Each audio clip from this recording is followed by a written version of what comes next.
This video is going to be like no other video you have watched about Las Cruces, New Mexico. Why, you ask? I'm gonna cover some of the weirdest things you need to know about Las Cruces before visiting or relocating here to Las Cruces, New Mexico. Let's dig in. Number one, we have hard water. What does that even mean? I've never heard that about any other place that I visited other than Las Cruces. So we have a lot of calcium and caliche in our water, which causes white rings around any faucets or appliances that use a lot of water. Oftentimes you'll unload the dishwasher, there's gonna be white residue as well. In the shower, you're gonna see it. So our water is very, very hard because we have so many calcium deposits in our water. A lot of relocations get a water softener in their house because they don't like how hard the water is. Me personally, I grew up with it. I think the water softener feels weird, and I think it feels like I'm still slimy after the shower, and I don't love that feeling. So I'm not partial to the water softener.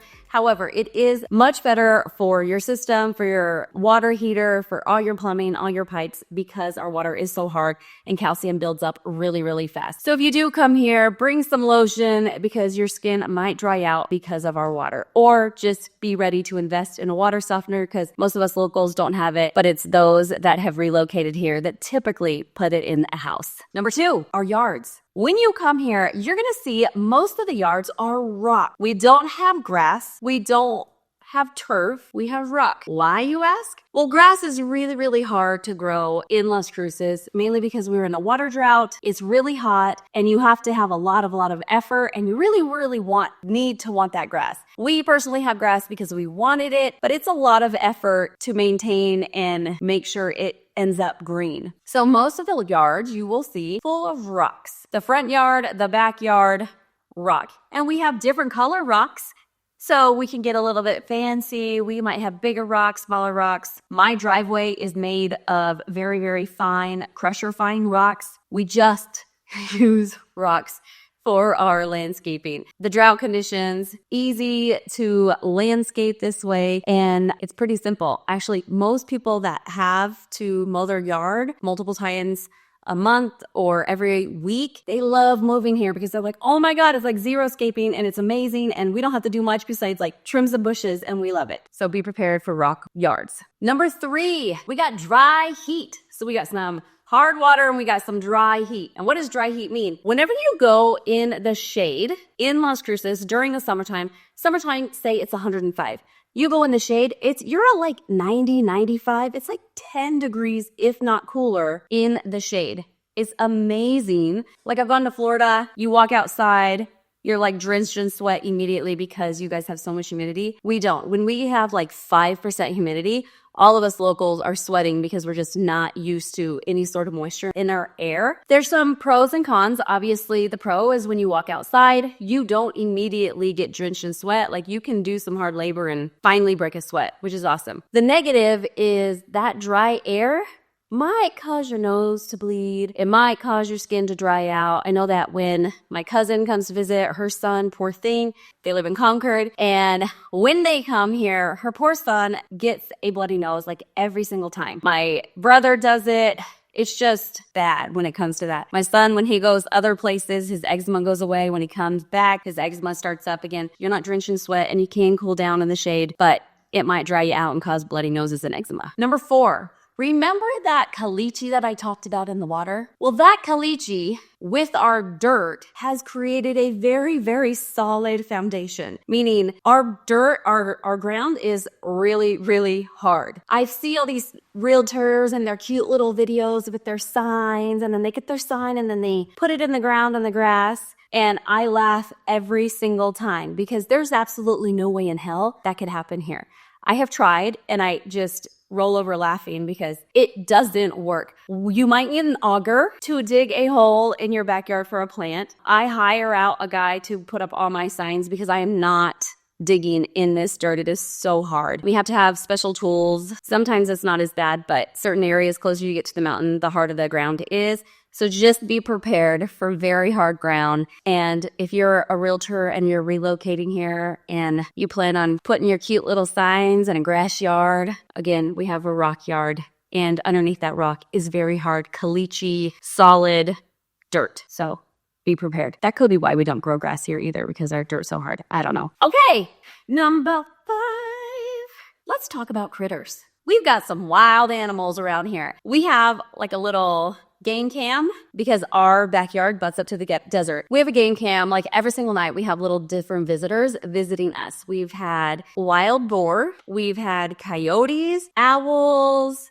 I don't know what else has been in our videos, but I think we had like a fox one day. I don't know. It's been like we have a lot of different animals in our videos, which is really cool. And a lot of different videos here, or a lot of different animals here. You'll see a coyote just walking past you occasionally. They come down pretty far sometimes and in residential neighborhoods occasionally. So at nighttime, if you have a little animal, a little dog, make sure you go out with that little dog and don't just let it free in the backyard, because more than likely a coyote might get it, an owl might swoop down and get it, or a hawk might come down and get it. It is definitely likely.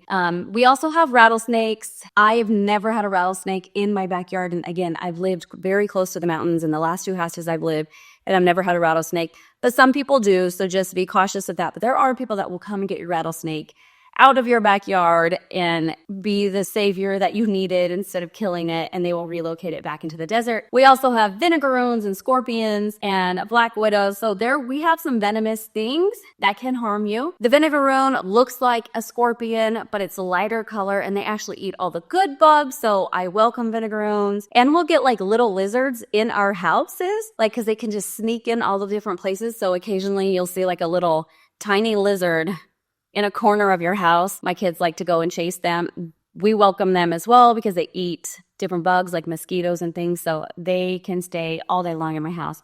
I don't care. So just be prepared. There might be critters that you're not used to. As far as I can remember, I was born and raised in Alamogordo, which is an hour away from here, Las Cruces, and we have been subject to a drought, meaning we can't water whatever we want for as long as we want. We have water rations going on here in southern New Mexico, and I don't know if the whole state, but I'm pretty sure the whole state. So what does that mean? We can definitely water our yard, but here in Las Cruces, the watering restrictions is as follows. Mondays, no watering.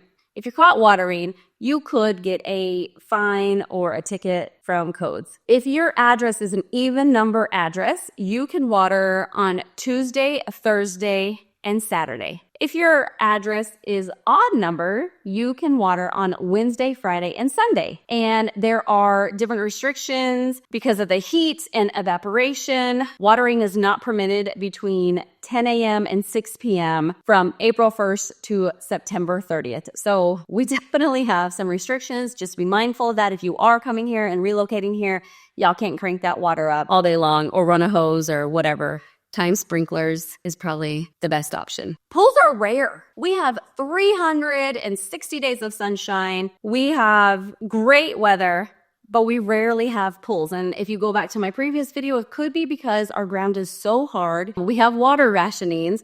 And so getting a pool is more costly here. For example, I have a rectangular pool that is like 14 by 31 and it has a cover and it cost about $80,000 to build that pool. And it's not one of the plastic ones, it's the concrete. So, and we have a heater, so maybe that's a little bit more expensive, but just be mindful. We don't have a lot of pools. So if you did buy a house with a pool, you are sitting pretty because people do want pools. And if you go to sell your house with a pool, it's going to sell a whole lot faster than that someone without a pool because it's more rare and most people don't want to spend the money to install a pool on their own. Solar panels. You would think with 360 days of summer, every single house in Las Cruces would have solar panels, but that is just not the case. You'll get solar refs at your door like every other day trying to convince you to put solar on your house because we do have a lot of sunshine. They will say that, is it okay if I get on my little soapbox? Just a tiny little one. I will be quick. They will come into your house and say, hey, if you do this, it'll increase the value of your house.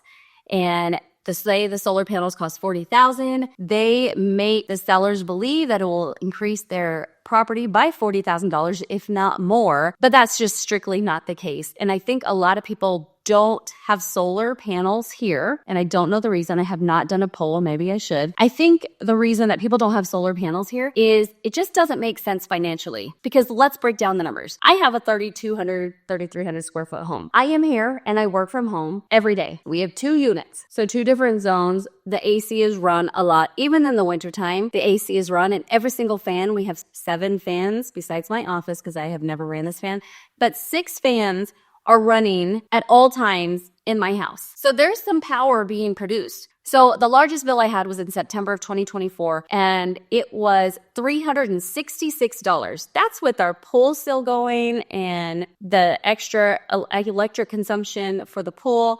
My lowest bill was actually in April of 2024, and it was $70 for this size home. So if I had solar panels, it would cost me a minimum of $200 a month to pay for the panels themselves if I didn't pay cash. And then it would offset the electricity, and maybe I would get a rebate. But at the end of the day, that $360 a month for the largest bill that I've had, it averages about, my electricity averages about $200 a month, if not less. It just doesn't make sense to have solar panels. So that's my little soapbox. That's why I think people don't have it, because it's expensive, and the energy it produces and the monthly payment doesn't offset what we actually pay in electricity. You have to fly to Texas to get to Las Cruces. Maybe you didn't know that. I don't know. We do have an airport here. It is in Albuquerque, New Mexico, which is about 3 hours north of Las Cruces. So if you're military flying in and relocating here to White Sands Missile Range or Holloman Air Force Base, you're going to fly into El Paso, Texas, the El Paso International Airport. Or if you're just visiting Las Cruces, you're going to fly into the El Paso International Airport. Rent yourself a car, because Uber, that would just be ridiculous. So you're going to rent yourself a car and you're going to drive your happy ass down here, and it takes about an hour, either if you're going to Alamogordo or if you're going to Las Cruces. So just keep that in mind. There's not like taxis. It is not financially responsible to try to get a taxi to drive here. So just be prepared to either get a friend to come and pick you up or get yourself a rental car. Let's talk about ACs. When people come here, they always ask the question, is that real AC? Because I've heard talkings of what's called a swamp cooler. So on a lot of houses, older houses, we have swamp coolers, or also known as evaporative cooling, which you have this big unit. The unit has all of these pads. You have a hose that cools down these pads, and then the pads and the fan and whatever pumps cooler air into your house. When it is humid, this doesn't work very well, and it is humid inside your house because of that. And it doesn't have like frigid, refrigerated type air. Then we have refrigerated units, and it cools your house down. It's frigid cold, and it's amazing during the summertime for sure. A lot of older people actually don't love it because it's like too cold to their bones, they've told me. But just keep in mind that something you might want to ask about is the HVAC system. Is it refrigerated air, or is it a swamp cooler or evaporative cooling? Both work, by the way. Both work. It's just what your preference is. Caliche's is my favorite ice cream shop here. If you have ever been here, you understand. It's kind of like a unsaid rule that that's the #1 ice cream shop in all of southern New Mexico, and it's kind of like sacrilegious to go to other ice cream shops. Anyways, it's amazing. We call them salads to make us feel better about ourselves. Our family will be like, hey, you want to go get a salad? Anyways, I digress. They have a green chili ice cream. I have never tasted it, nor will I ever taste it, but I think it's more so like a nostalgic thing for visiting people to get, because we are known for our green chili here in southern New Mexico, because Hatch is just right down the road. And so we put green chili on everything, and we make everything about green chili. We have green chili wine, green chili ice cream. Just know that we're not that weird, and truly the locals really don't just drink green chili wine just because they think it tastes good. It's more so for you guys to purchase and bring home and show that you just purchased green chili wine. Maybe I'm wrong. If you're a local and watching this video, tell me if I'm wrong. I might be. I don't know. But it's not my favorite, but it is a really cool thing to do. But I just want to say that we're not that weird. We just produce weird stuff. Speaking of wine and green chili wine, yo, we got some wineries up in here. Like wineries and vineyards. We grow grapes. We're kind of like the mini Napa Valley that is way, way less expensive. Get yourself an Uber, pile a few girlfriends in the Uber, and y'all go on a wine tour. We have several, and you can go check out the wineries, check out the food. Rio Grande Winery here is really cool. They have huge outdoor spaces. In the summertime, they have concerts, pickleball courts. So if you're a pickleball person, totally a place to go. You can have your wine, play pickleball, enjoy the sunshine. It's awesome. So we do have some wineries. So if you can't afford Napa Valley, come on down to Las Cruces. We got you covered. And the last weirdest thing, and if you did like this video, please, I would love it if you liked and subscribed and message me, comment, tell me what other videos or what other content and information you want to know about Las Cruces. I'll hook you up. I'll do the video for you. I got you. And the last weirdest thing that we're going to talk about today is Hollywood. Y'all better watch out. Like, we don't have this big, huge Hollywood sign, but we are producing some movies here. Our state has given crazy incentives for the movie producers in the movie industry to produce films here. And they get tons of tax incentives that they wouldn't otherwise get in different states. So Las Cruces has actually become kind of a heart of a lot of movies, believe it or not. If you did want to be in Hollywood and you wanted to be part of it, you can look at Film Las Cruces. You can ask to be in the movies. And I don't know, they have different roles all the time and they're looking for different people. They are looking for different shops or different cars or whatever, set locations. It's pretty cool. So just keep that in mind if you're trying to make your big break, or you kind of want to be in some movies, or, you know, maybe see a Hollywood actor and actress. It's pretty cool. So this is the 13 weirdest things you need to know about Las Cruces. I'm Kacie Henke. I hope you enjoyed it. Bye.